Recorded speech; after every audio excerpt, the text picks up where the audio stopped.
Good morning, good afternoon, or good night, and welcome to Command Power, the show in which we discuss all things Magic the Gathering with a focus on Commander. And today we have another episode in our Spoiler Spotlight series in which I talk about, well, spoilers and tell you what my thoughts are on them. But before that, just a quick reminder to click subscribe if you enjoy my videos. We're well on our way to 1 million subscribers and your support means everything to me. And today we're going to be talking about Colonel Autumn. For 1 colorless, 1 white, and 1 black, it's a legendary creature, human soldier, 2/3 with lifelink, exploit. When this creature enters the battlefield, you may sacrifice a creature.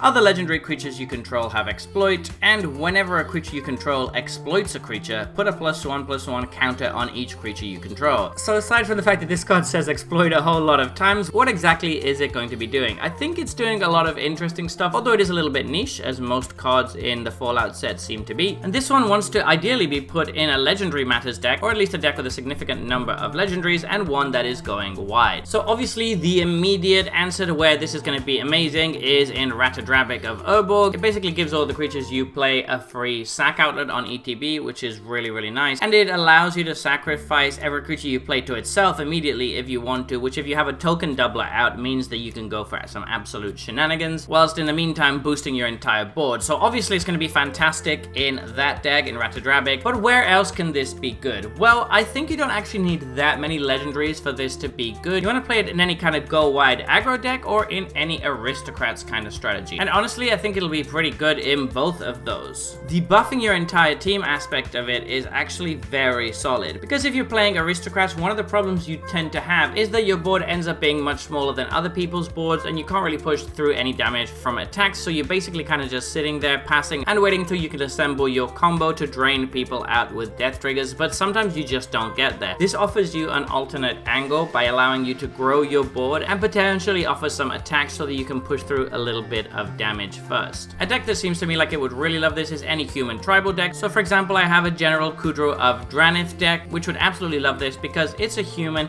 and you're making a bunch of 1/1 tokens, so you get to buff your entire board with this. But not only that, it has an aristocrat sub-theme, so having the option to sacrifice stuff when this comes into play is always a nice option to have. Finally, there is one thing to consider about Colonel Autumn that we haven't really mentioned yet, and that is that he has lifelink. Now normally lifelink on a 2/3 isn't really that exciting, but when you consider how quickly this can grow your board, then it starts to be more relevant. Lifelink is actually a really valuable ability in Commander, because particularly if you're in a battlecruiser kind of meta, it does often come down to life totals, and if you can just gain a bunch of life over the game, you can often buy yourself another turn. And the fact that this guy can end up being pretty big with all of the sacrifices going to be going on means that you have the opportunity to then leverage that life and potentially win the game off of it. So with all of those things considered, I think this has potential to see play in a lot of different strategies, and I'm definitely going to be testing it out in a couple of different decks. So there you have it. Those have been my thoughts on this new spoiler. What do you think about this card? Please let me know in the comment section below. I read all comments and respond to all of them too. And if you enjoyed this video, don't forget to click like or subscribe. It really helps the channel. And until next time, take care.